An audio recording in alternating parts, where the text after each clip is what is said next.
Žodžiu, statistikos specialistas nuskendo, brisdamas per upę, kurios vidutinis gylis buvo 1 metras. Vidutiniškai 1 metras, o taip. Geras. Darbas. Tai tokia vieta, kur iš ryto norisi valgyti, po pietų miegoti ir visą laiką toks jausmas, kad laikas namo.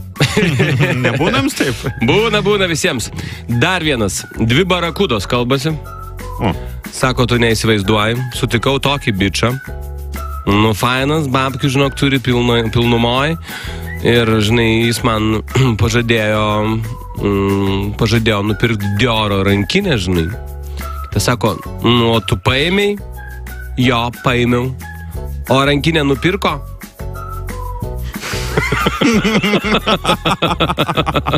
Okay. Tęskime laidą. Tęsime programą. Prieina vaikinas prie moters, reiškia, sėdinčios prie baro bare. Sveiki, gal norėtumėt pašokti su manim? Taip, visai nieko būtų. Gerai, nes aš noriu prisėsti, jūs pradėkit. Super. Geras, žodžiu, parkas, faina, gražu viskas, bučiuojasi pora, reiškia, mergina ir vyras, bučiuojasi intimi.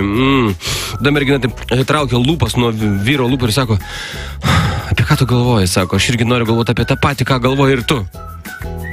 Vyrukas žiūrė ir sako, Monika, sako, nu, aš nemanau, kad tu nori galvoti apie mano žmoną. Labai vyriška. Lauke -25 laipsniai šalčio.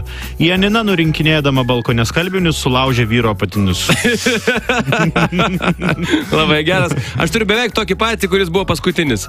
Varyk. Vyras sako merginai, sako, aš turiu eiti namo, aš ten kai ką pamiršau.